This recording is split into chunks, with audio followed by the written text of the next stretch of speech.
Hello everyone, and welcome to this Solve With Me puzzle. This is a medium level puzzle from the New York Times. In this video, I'll be solving aloud and also pointing out the strategies I'll be using, and hopefully you'll be solving along with me.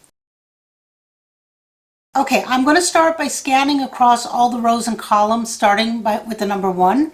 And right away I see here the number 1 can go here. Okay, that was easy. And in the beginning you can usually find some low-hanging fruit you can grab and eat, but then the puzzle will start to get a little more challenging.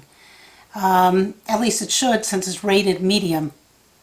Okay, I'm looking around and I don't see any more places that the 1 can go. Here I can pencil a 1 here and here. I don't see any more places I can pencil in the 1 using Snyder notation, so let's try the number 2. And it looks like a lot of the 2's are pointing to this block here. This is the block 5, so the 2 can go here.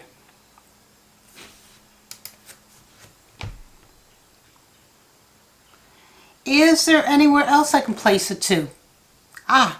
Here in block 3, I can pencil in a 2 and another 2. Good. Now I'm looking around for someplace else I can pencil in 2 candidates.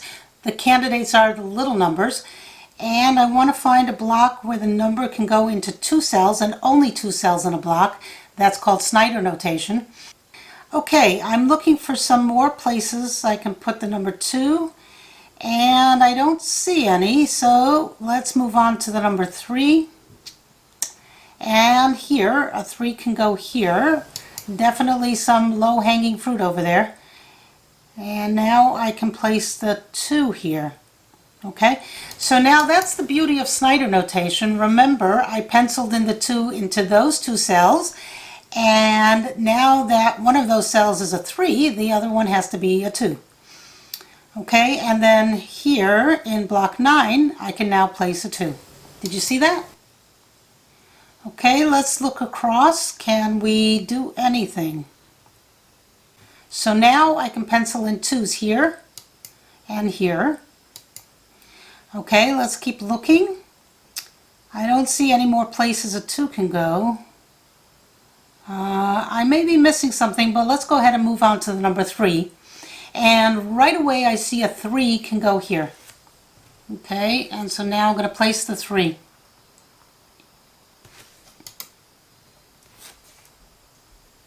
So now that lets me pencil mark in these 2 3's. Remember, I'm starting out by using Snyder notation, so later on I might fill in more candidates, but at the beginning I like to start out with restricting the notation to 2 cells in a block.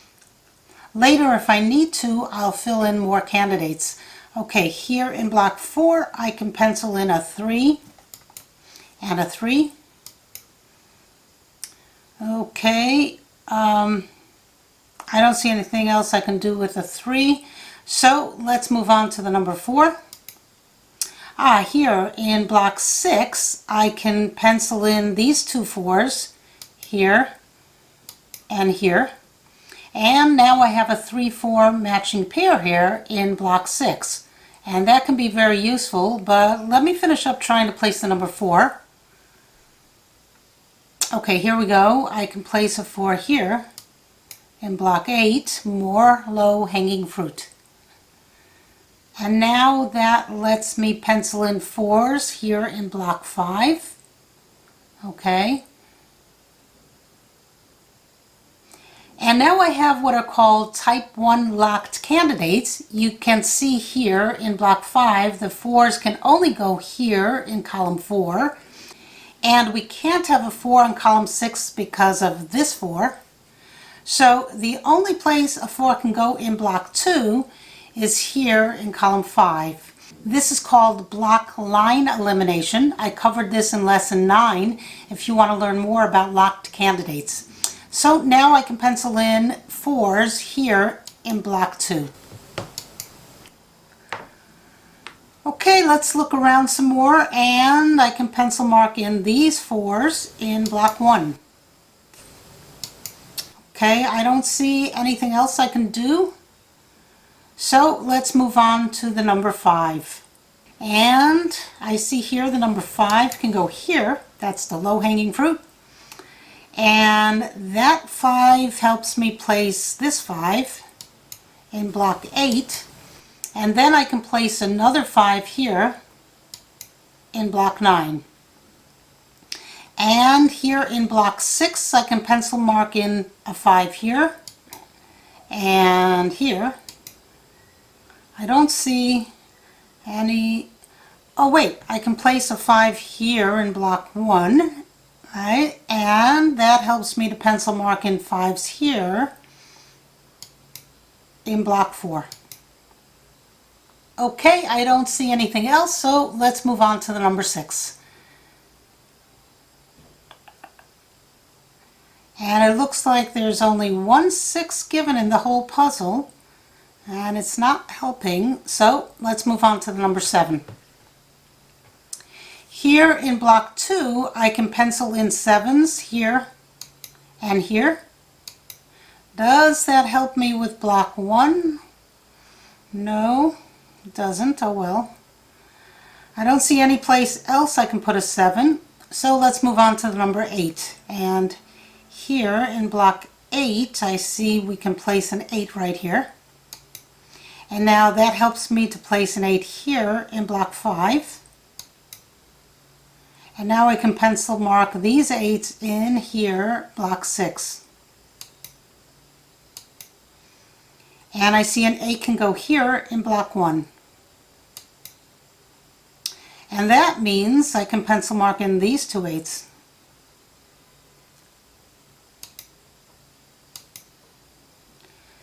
Okay. Let's move on to the number 9. I can place a 9 down here in block 8. And I can pencil mark in these 2 9s in block 2.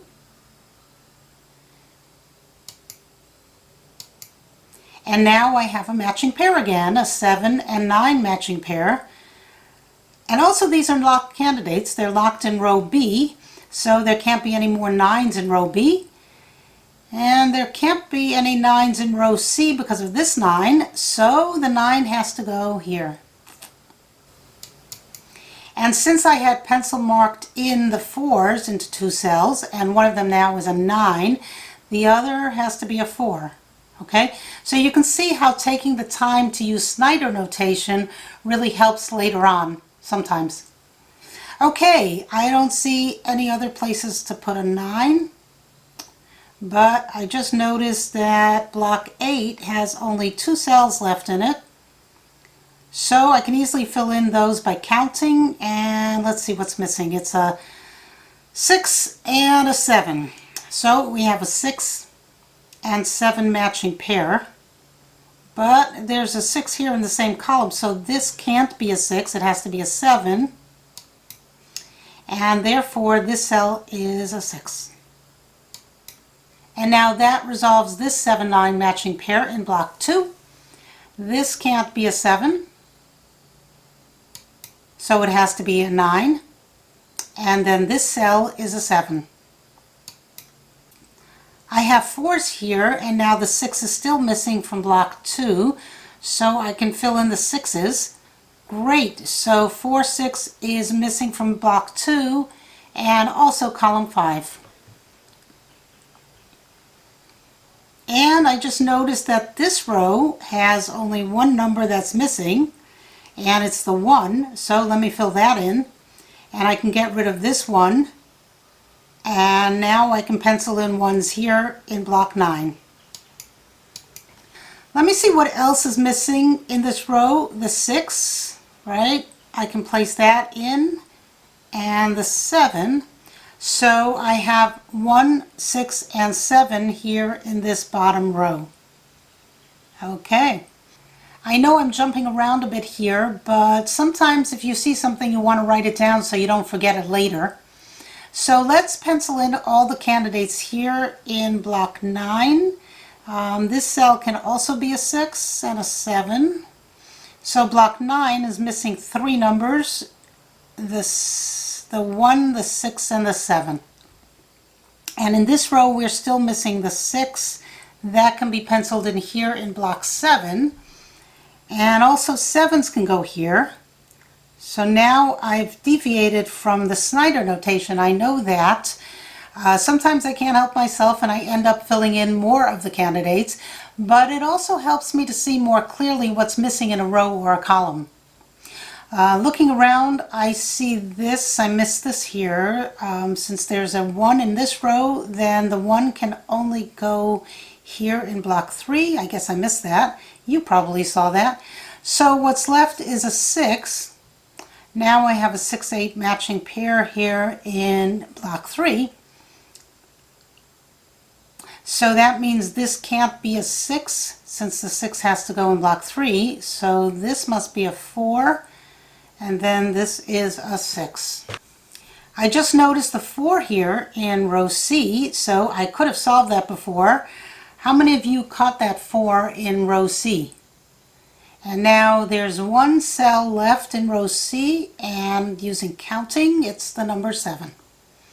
Okay, so now most of this top rank is filled in, so let's see if I can pencil in some more candidates. I can put a 1 here and here. Let's see what's still remaining in this block. And the row, we still need 2s and 6s, and I'm not sure how helpful that was. Okay, let's see where else I have only 2 or 3 cells empty. Here in column 4, there are 3 cells remaining. So let's see, we've already penciled 4s in, right? The 3s are missing, and the 9s. So, okay, 3, 4, and 9 are missing from column 4, and also from block 5. I just realized there's a 3-4 matching pair here, so neither of these cells can be an 8. They have to be either a 3 or a 4.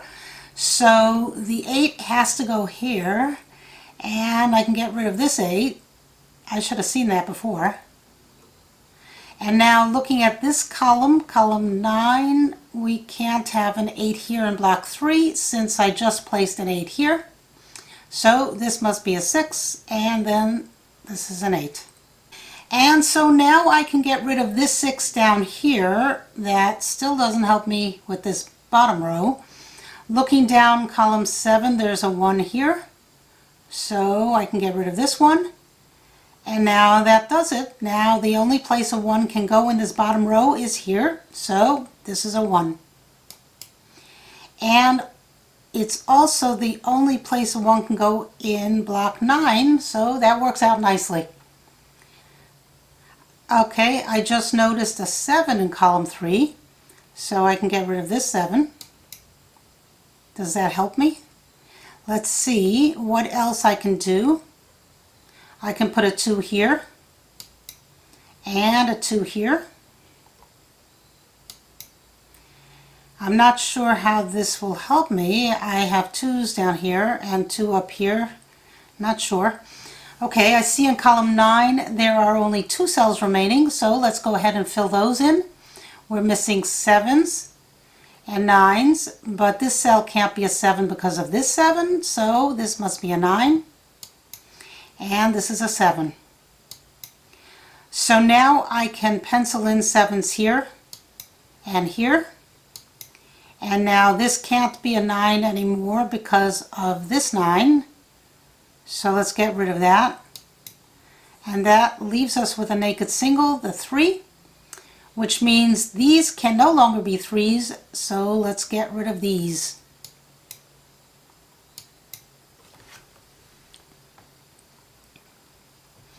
We have 3 cells left in this row. Let's see what's missing.